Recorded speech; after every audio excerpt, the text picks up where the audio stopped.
Notre sujet d'aujourd'hui sera l'immigration. Que penser de l'immigration? Forcément, nous devons en penser de bonnes choses. Je donnerai donc mon avis en tant que pasteur. Alors, l'immigration est une question qui, à mon avis, devient complexe lorsqu'elle n'est pas abordée d'un point de vue équilibré et objectif. L'équilibre et l'objectivité impliquent le respect des droits et la sécurité de celui qui est accueilli, mais également de celui qui accueille. En fait, l'étranger a des droits et des devoirs. Accepter le mode de vie du pays qui le reçoit est une nécessité absolue. La question des modalités et de la durée du droit d'asile sont des notions sur lesquelles nous devons réfléchir avant et non pendant l'ouverture de nos espaces de vie ou de nos frontières. Que l'on soit un politicien ou un simple citoyen, il est de notre devoir de tendre la main et d'accueillir celui qui le demande. Dans Matthieu chapitre 5 et verset 42, Jésus disait « Donne à celui qui te demande et surtout ne te détourne pas de celui qui veut emprunter de toi. » La Bible qui révèle la pensée de Dieu nous aide à comprendre comment gérer les normes de l'hospitalité et de l'accueil en matière d'immigration. Cette immigration qui peut être choisie ou forcée. Toute nation bien organisée qui veut subsister et se faire une place dans ce monde ne devrait jamais négliger l'étranger. La normalité dans ce domaine répond à la loi de l'amour, du bon sens et du respect de nos semblables. N'oubliez jamais que la vie, c'est le mouvement. Il y aura toujours quelqu'un qui, quelque part, s'en va autre part. Quelqu'un qui vient de quelque part et qui arrive d'ailleurs. Les raisons peuvent être multiples dans les mouvements de population. Mais ce que j'aime dans la Bible, c'est que de la Genèse à l'Apocalypse, nous voyons beaucoup d'histoires de migration.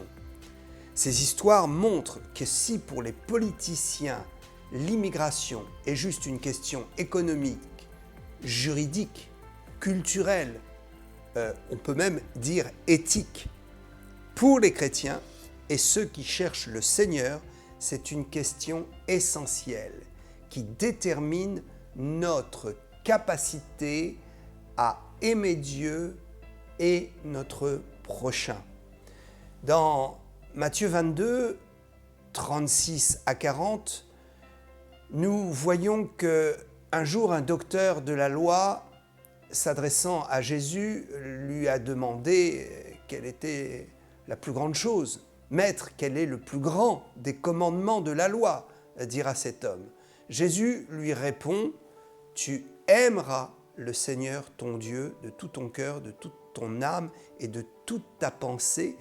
C'est le premier et le plus grand des commandements, dira Jésus. Et il dira également, voici le second qui lui est semblable. Tu aimeras ton prochain comme toi-même. Jésus insistera sur le fait que de ces deux commandements dépendent toute la loi et les prophètes. Comment donc dissocier amour de Dieu et amour de son prochain? Cela est impossible. Rien, ni en ce monde, écoutez bien, ni dans le monde à venir, ne peut avoir de raison d'être et fonctionner correctement sans notion d'amour. Aimer et faire accueil ne relève pas de l'opinion, mais d'une nécessité imposée à tout être humain doté d'une conscience pure. Dans Matthieu 25, le Seigneur nous rappelle que l'accueil, même s'il est exercé sans conscience spirituelle et religieuse, demeure un geste que Dieu aime et qui sera récompensé. Au verset 35, il est dit « J'étais étranger et vous m'avez recueilli. » J'étais étranger et vous m'avez recueilli.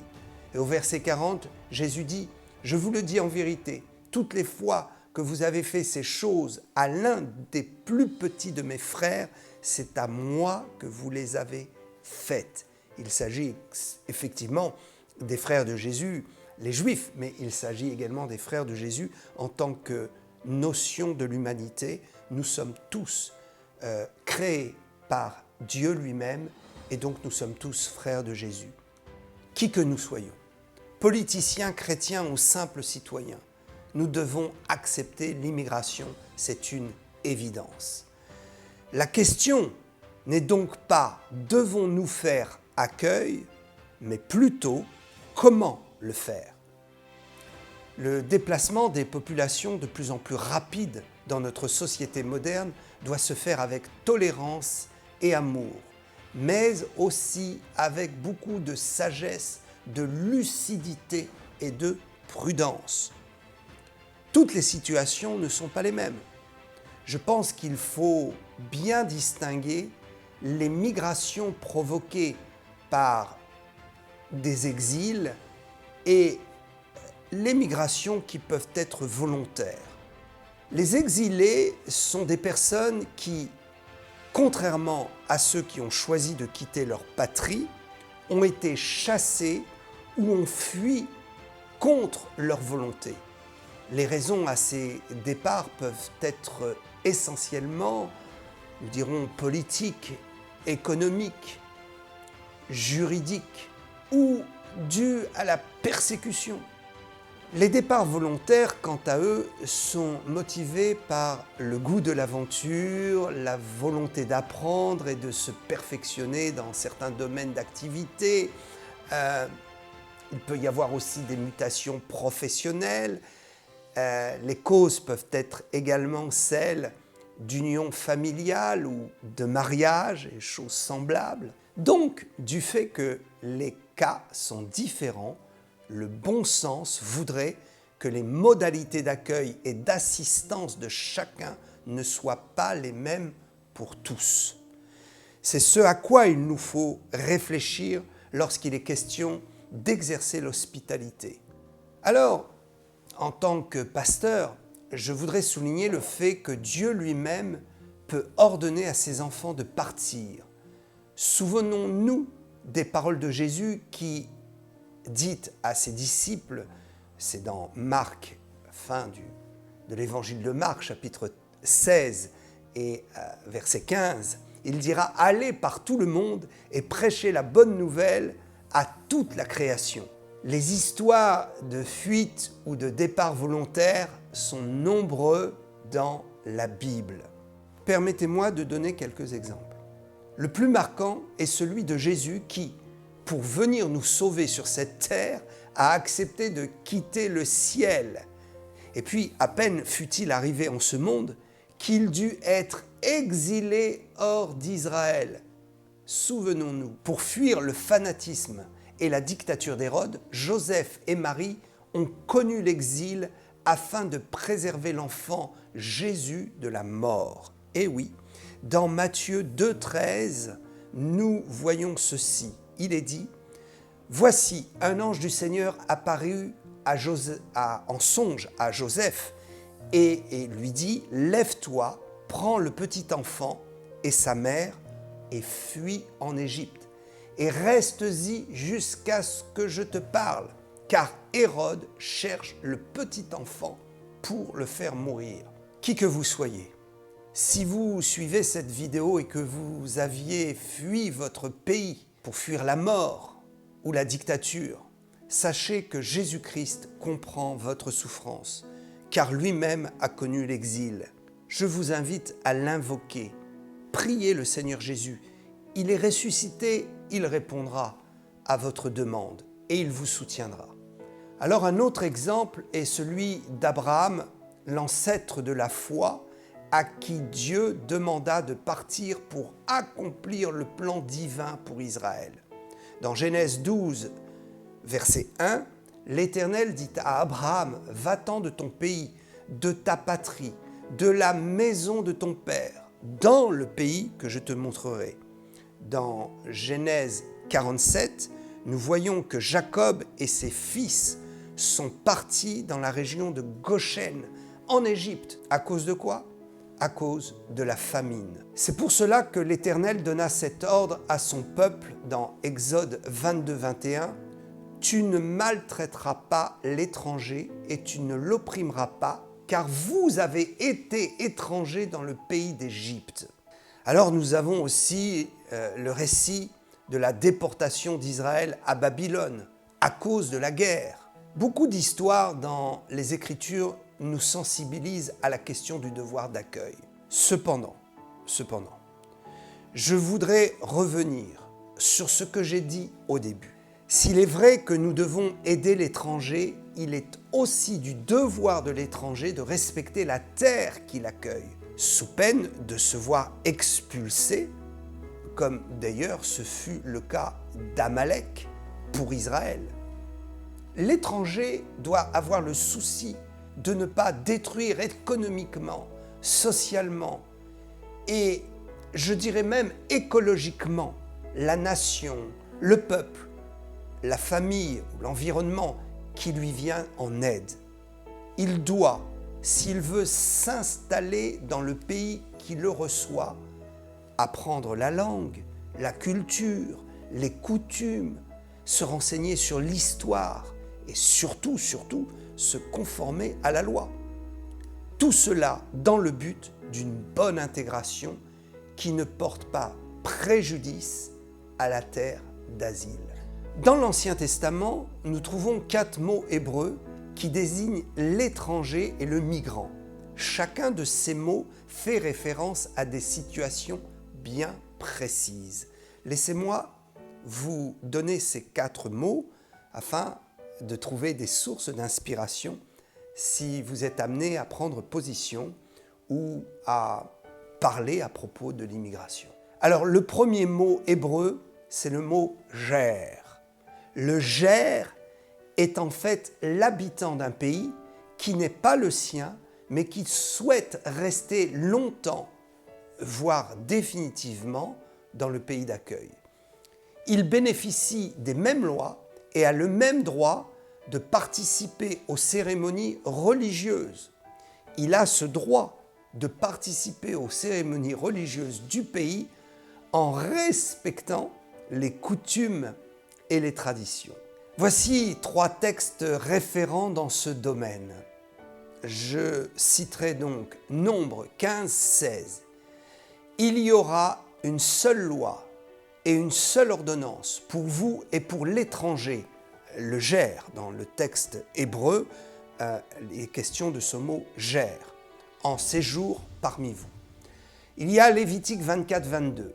La sentence sera chez vous la même qu'il s'agit d'un citoyen ou d'un étranger. Là encore, le mot ger est utilisé. Et puis, nous avons Nombre 9, 14, qui dit « Si un étranger, un ger, en séjour chez vous, célèbre la Pâque de l'Éternel, il se conformera aux lois et aux ordonnances de la Pâque. » Il est à noter que Moïse fut un ger au pays de Madian et que les Hébreux le furent aussi durant 400 ans en Égypte. Le deuxième mot, il s'agit du toshav.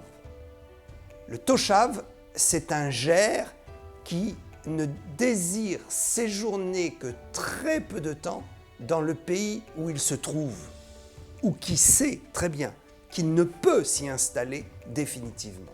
Il est intéressant de voir que dans Genèse chapitre 23 et verset 4, Abraham se présente lui-même parmi les descendants de Heth comme un ger toshav. Il est écrit « Je ne suis qu'un étranger », et là c'est le mot « ger » qui est utilisé, virgule, un hôte, et là c'est le mot « toshav » qui est utilisé, 2 passages parmi vous. Donc, en fait, nous voyons ces 2 expressions dans un même verset.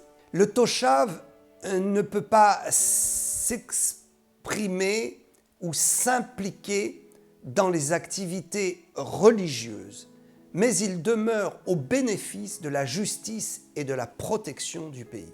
Alors le troisième mot, c'est le mot « norir ».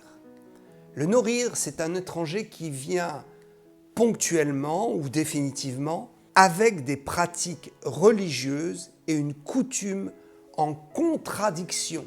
Cela est important, en contradiction avec la religion du pays ou les coutumes qui le reçoit, le pays qui le reçoit. Dans ce cas-là, il ne peut pas imposer sa foi et doit accepter que les natifs du pays refusent d'intégrer sa religion et ses coutumes.